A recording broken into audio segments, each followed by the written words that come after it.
Hello, in this video I'm going to teach you how to combine animations in Blender.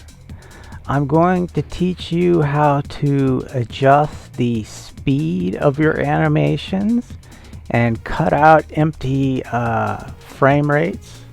And I'm also going to teach you how to rotate an animation, which turned out to be the hardest part for me. So to get started, if you want to make two animations one, go ahead and start by importing your animations. So we've got rifle stand to kneel, and it's just a standard binary FPX straight from Mixamo that you can get for free, and rifle kneel to prone. Now when you first import them, you're actually going to have two separate figures. What you need to do is label the animations. So click the down arrows until you get to this little diamond shaped metal thingy and rename it. It's going to be important so you can identify it later on.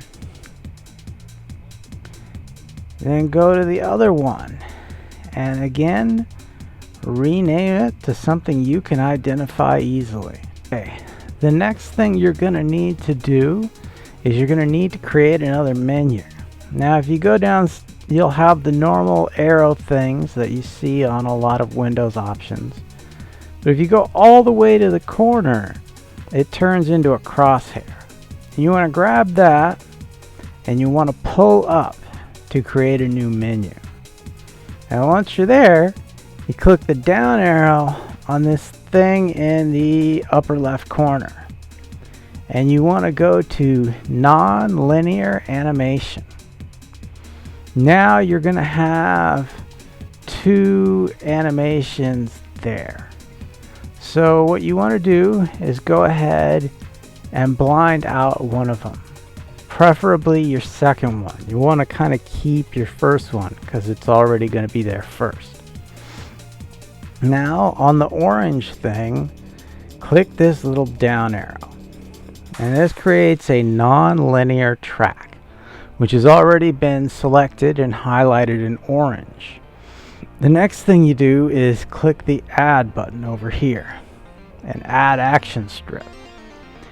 And that's why you renamed them, so that you can see them clearly. Now you want to click on your second animation, which has been given a new track, and then pull it to the side and down to put it on the same track as your first one. And now all you have to do from here is delete your old animation, because they're both on your first animation. You don't need your second character anymore. So you delete that, and then for some reason there are two more things that just pop out of nowhere, and you got to delete both of them. And now you are down to having only one character. He's moving insanely slow because I'm recording in OBS, and the OBS software automatically changes. But look at all this lag time after he's down and finished the animation that it's still going. That's because by default Blender starts at 1 frame and goes to 250 frames. This series stops at 88. And now it's going to restart as soon as it reaches the end of the animation. Even if this weren't going in slow-mo, this would actually be way too slow for a soldier who is getting shot at. So the next thing that I want to do is I want to change the speed of the animation. So I click this little thing. It looks like a picture coming out of a printer. And then I go down here to where it says time remapping. Old is at 100% and new is 100%. I want it 4 times faster, so I go down to the new and I change it to 25%. And now when it's actually running, it goes 4 times faster, which is really fast when I'm not recording. But you still have all of this time at the end. And that's because the time thingy right here still is ending at 88 frames. It doesn't adjust even though we sped it up. Well, a quarter of 88 is 22. So now it starts over the second he gets to the ground. And we're almost done. But there's one more issue that needs to be sorted out. Rotation.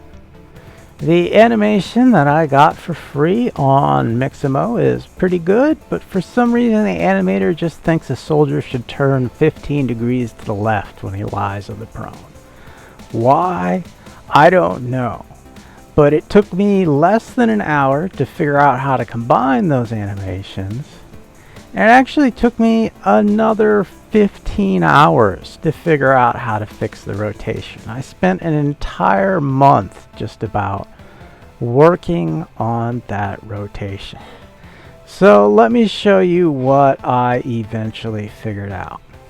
You want to go ahead and click the armature. And then you want to go down to this object properties, which is an orange square thing. And the X is inverted. Click Control A and it brings up this menu. Click rotation, all of that stuff gets applied. It doesn't look like anything's changed, but somehow this applied does something. Now the next thing you want to do is we're changing the Y rotation.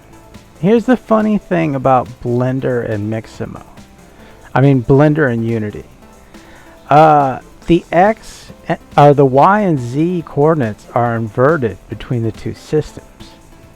So we're going to change it by 15 degrees or negative 15 degrees in Blender, which is not the direction you would go. But somehow it still converts back to Unity and does the right thing when you're finished with that. So you've moved it by 15. It won't save unless you click Control A again and click the rotation. Now that it's zeroed out, that's all saved. And you can import it to Unity if you would like. And what I've found is that even after you make that change, when you first plug it into Unity, it's gonna seem like it doesn't work. And I racked my brain a long time on this. But what it actually is the rotation is turning your object in Unity. So the rotation got fixed, but something deep inside the animation is still telling Unity, oh, you need to change the whole object, which it wasn't doing before.